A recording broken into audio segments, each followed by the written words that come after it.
Terra's Story, Chapter 45. They repeated the process at 3:00. Then again a few hours later, after the shift change at the station, and with enough time for everyone to get home and get a quick bite to eat. This time they didn't bother with Zoom. They had set the time for 8 o'clock, and each person sat in their respective home, initiating the process on their own. As they became more adept, each could feel the presence of the others in the ethers, could see the same images appear, shift and grow stronger or weaker. The mirrors in the cave grew more solid and reflected the ever-increasing dance of light around the treasure. The figure lying on the bunk in the cell stayed still much of the time, but when his shadow arose, it was denser and moved with more assurance. At times he sat on the edge of the bunch and sucked in energy, rising to face the vision of the treasure and test the path of light that was growing clearer. In the evening when he stepped on it, it dimmed but didn't vanish. He chortled and danced a little jig, then flipped another "fuck you" in every direction as he whirled around in the center of the cell, settling back into his physical form with a grotesque smirk on his face. An uneasy quiet fell across the city, which was still subdued, in spite of the return of electricity and running water that made things seem normal. People were still processing what it felt like not to have their modern conveniences. Hell, not to have something as essential as clean drinking water. As they moved around each other, cleaning the kitchen, Cap noticed Christine keeping a close eye on him, watching for any sign of weirdness. She noticed him noticing. "Am I driving you nuts, Bill?" she asked quietly. He wiped his hands and turned to face her. "Chrissy, I'm pretty sure that without you, I really would be nuts. These last couple of days I've seen a side of you that, well, I'm humbled. I've always known you love me, but now, especially after experiencing that control spell and how it overwhelmed my good intentions, even my values, I'm so grateful that you kept believing in me. I've got to be a better man to deserve you. I'm gonna umph." He grunted as she threw her arms around his middle and squeezed the breath right out of him. She giggled as she released him and wiped her eyes. "I never doubted you for a minute, Bill. Hon, I haven't lived with you all these years without really knowing you. All the times I watched you turn yourself inside out to do your job, even when I got pissed waiting for you to come home, I don't even want to think about living life without you. I will do whatever I can to postpone that possibility indefinitely." She closed in for another super squeeze, just in time for him to grab her, and this time squeeze the breath out of her. They scuffled in the kitchen, playful and freshly aware of just how much their relationship meant to each of them. Their laughter and tickles followed them down the hall to the bedroom, where tenderness took over and gratitude for the benefits of living together. Anita's blessing was different. It took the form of her son, who chattered about his day in second grade and how he was making a model of a volcano with the other kids, and Mr. Burton, the science teacher, was going to help Miss Silverton make it erupt. She watched his face, alight with excitement, and felt again deep gratitude for the guidance on how to contain the darkness that could have engulfed them both. She smiled and reached over to move his hair out of his eyes, enjoying even the way he dodged her hand and grumbled, "Oh, Mom, can I have PBJ for lunch again tomorrow? Tommy." Yes, she knew just how lucky she was. Jeff and Joe sat nursing their beers at a brew pub just down the street from their office. They had been reviewing the process the light workers shared and comparing it to the protocols for their remote viewing projects. At the moment, a comfortable silence had fallen between them as their thoughts wandered elsewhere. Joe glanced over at Jeff to gauge his state of mind before speaking. "Hey, boss, how you doing with... Is the divorce final yet?" Jeff looked up, then back down at the last few swallows of beer in his mug.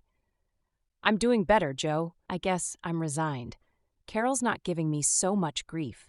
Now she's planning that move to China. She'd always wanted to explore another culture, and this ESL teaching job in Beijing has her all excited. I just wish, oh, damn it, it doesn't even matter anymore. It's too late for coulda, shoulda, woulda now. I'm just glad we've got beyond the screaming."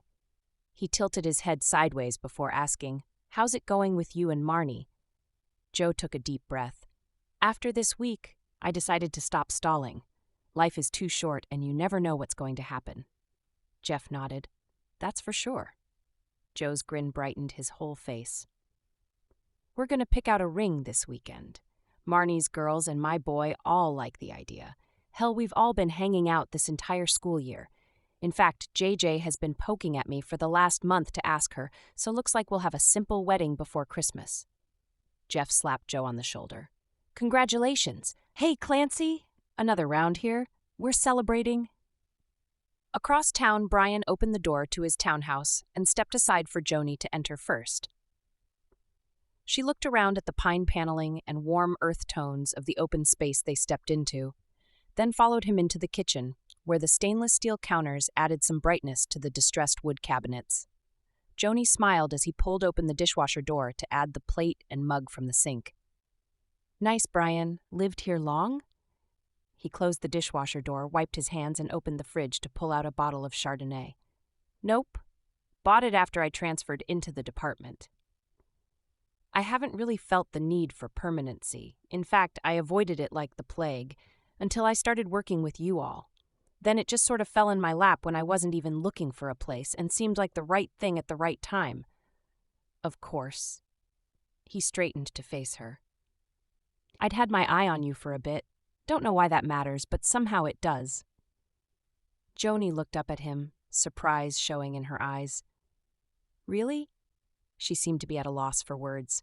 Really, he laughed. Come on, I'll show you the rest of the place. And just so you know, you're the first female who's set foot in my house. Not even Mom or my sister Janet have seen it yet. And somehow, he pulled her into his arms and nuzzled her neck. Somehow that feels like how it should be.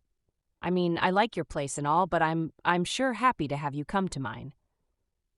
Joni blushed and squeezed his hand as he led her toward the stairs to the second-floor bedroom. Terra felt at peace as she looked from her balcony out over the varying textures of darkness of the park across the way. The night was still. For the first time since the city went dark, she could glimpse the ripples of the lake that glinted occasionally in the streetlights. Finally, the clouds had lifted, and some of the brightest stars twinkled, even through the light pollution. She was grateful, knowing that once the three-quarter moon rose, even those stars would be unable to compete with the light. She opened her consciousness and scanned for connection to those she loved most. Her daughters, each in a different place, seemed to both be sleeping soundly. She immediately felt Cale's response, a warm and loving conversation in an instant of telepathy. Yes, I'm fine. Love you too, darlin'. She felt Simeona, knew she was busy in the dream time, her body snug in her ale while her energy flitted around checking on those she loved. When Terra reached for Mama, she felt her in her lizard form in a trance deep in the pool within the sacred cave, her spirit in a far dimension, having social time with other supernatural creatures. Terra leaned her head back against the lounge cushions, grateful for her life, her health, and the abundance of love with which she was blessed. She thought about the man who popped into her dreams, and her awareness from time to time. He definitely intrigued her, but she didn't feel the kind of hunger she used to. But then, she no longer lived with the delusion that anything outside herself could fulfill her. Now that she was centered again, she could appreciate just being in a process through which she could learn more about herself. Now that she'd stopped resisting the gifts that came with living from a higher perspective, she felt more confident. Bit by bit, Terra was growing more comfortable with her paranormal abilities and with trusting herself in this process called life. That thought brought up a sense of lightness, a sensation that also told her that she'd driven her body about as much as it would tolerate. She pushed up out of the lounge and headed for bed, determined to restore her energy for the work that lay ahead.